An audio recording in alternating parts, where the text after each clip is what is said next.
travailler, c'est la modification même des savoirs des enseignants et des élèves.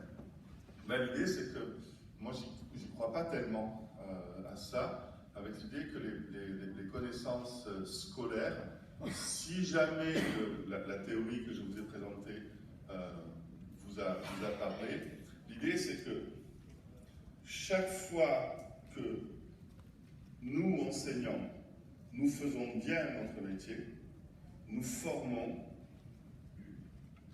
des ingénieurs, des créateurs, des artistes, des inventeurs, des personnes qui vont inventer demain, qui vont générer de nouvelles connaissances.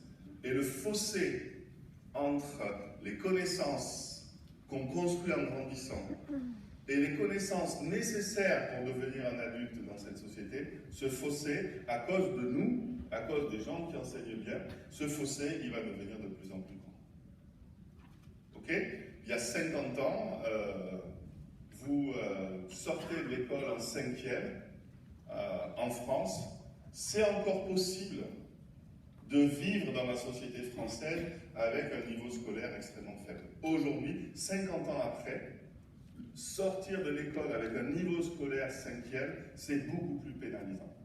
Et ce fossé entre les connaissances qu'on construit à l'école et qui font de nous des futurs citoyens responsables, capables de trouver un métier, etc., ce fossé ne cesse de grandir. C'est effrayant quand vous imaginez, pour former un médecin généraliste, il y a 40 ans, il fallait 7 ans, il y a 20 ans, il fallait 8 ans, aujourd'hui, il faut 10 ans. Vous imaginez dans un laps de temps très court l'inflation qu'il y a sur les connaissances à acquérir.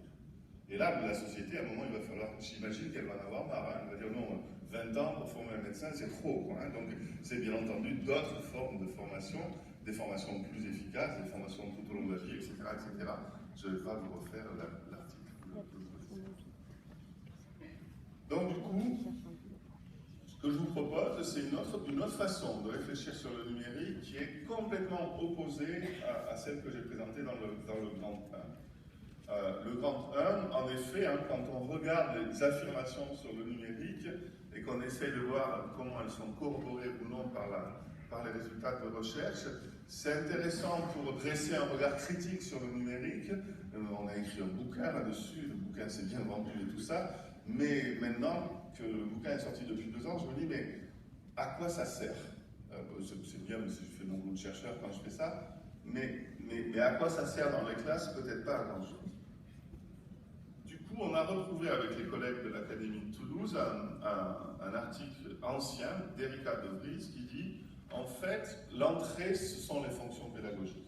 Donc, ce que c'est qu'une fonction pédagogique, c'est ce que j'ai appelé une tâche ou une sous-tâche, d'accord, hein, c'est ce qu'on fait faire aux élèves. Par exemple, on peut, à un moment, leur faire une tâche hein, qui est faire émerger des idées nouvelles au début d'un projet, écrire de façon collaborative, prendre des notes, résoudre un problème mathématique, etc. Vous voyez l'idée, hein, c'est de dire on rentre par ce qu'on fait faire aux élèves en classe. Et ensuite, on peut regarder quels outils numériques existent au service de ces fonctions pédagogiques.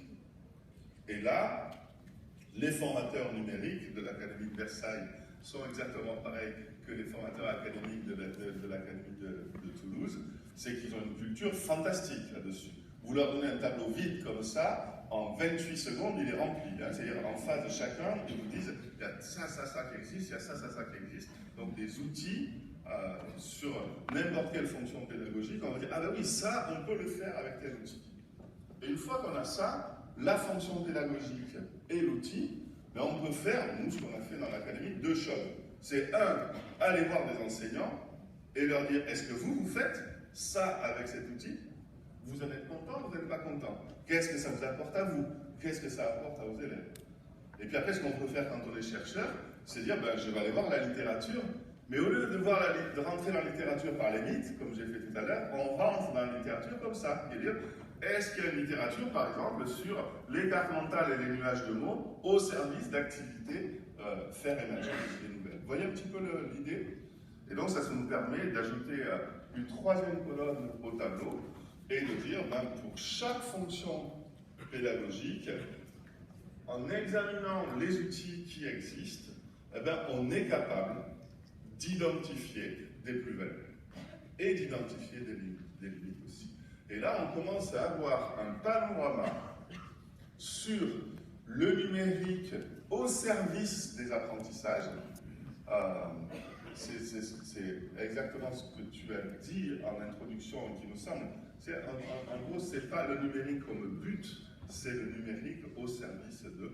Et là, le numérique au service d'eux, quand on a bien dit que l'objectif de l'école, la mission de l'école, c'est de faire apprendre tous les élèves, et que le numérique il est au service de ça, alors on commence à avoir des choses franchement intéressantes.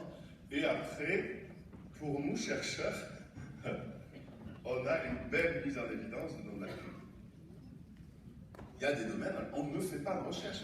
Pourquoi? Sur la première, sur les tâches de brainstorming, pourquoi il n'y a pas de recherche là-dessus? Pourquoi les chercheurs ne s'intéressent pas à ça?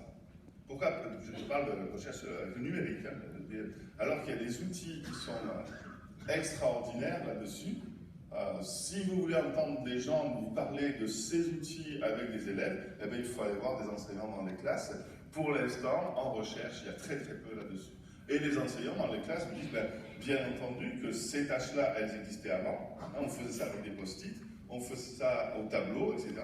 Mais le numérique, c'est un énorme gain de temps, premièrement, et c'est aussi la possibilité d'archiver. Hein, c'est-à-dire que le travail de création qu'on a fait, on arrête, là c'est la fin de l'heure, on l'archive, on le reprend, on l'a tel qu'on l'avait laissé. Alors que moi, à l'époque, je me rappelais, j'étais obligé de prendre des photos de mon tableau plein de post-it, sauf que la photo, on n'y voyait rien une semaine après sur la photo. Voilà,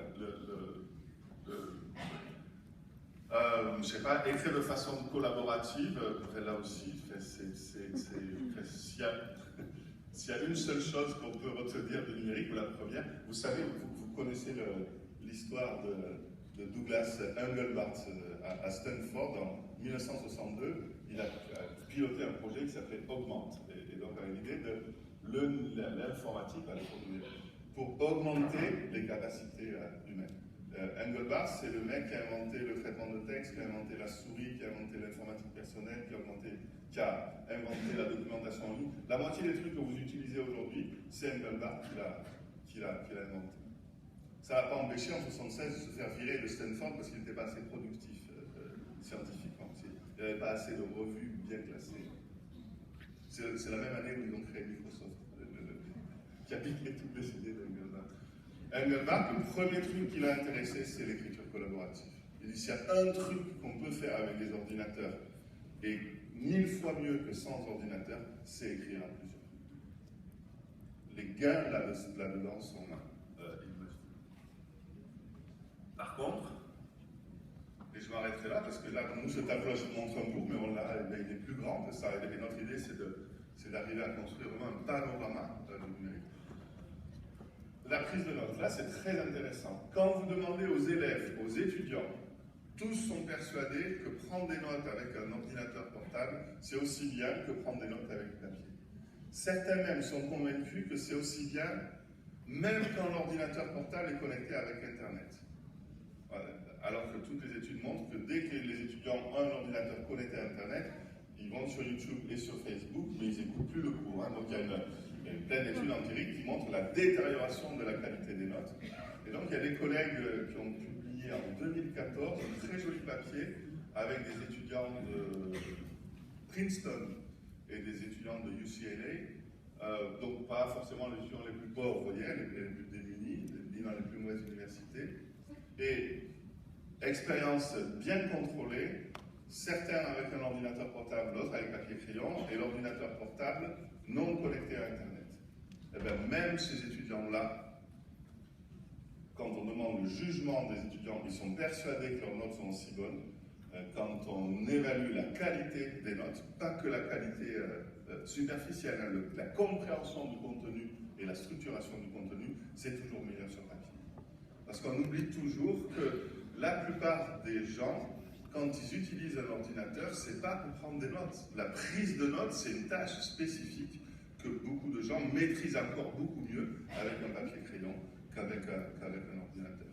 Ça ne veut pas dire qu'intrinsèquement, l'ordinateur ou le logiciel de traitement détériore les notes. Ça veut dire que le niveau d'habileté atteint par les jeunes générations n'est pas encore suffisant. Et voilà. Juste, je vous ai mis, moi je ne vais pas m'arrêter dessus, sur le fait qu'il y a des choses qui se sont passées et qui étaient extrêmement intéressantes sur l'intégration du numérique en classe, c'est les calculatrices. C'est quand même ça le premier truc. Mais sauf que ça a tellement bien marché qu'on l'a oublié. Mais il faudrait toujours dire, mais voilà, il y a un exemple magnifique d'intégration du numérique dans les classes, ce sont d'abord les calculatrices, et vous savez qu'il y a des travaux passionnants là-dessus qui montrent notamment que l'intégration de la calculatrice dans une activité qui n'est pas une activité de calcul, par exemple une activité de résolution de problèmes, peut donner lieu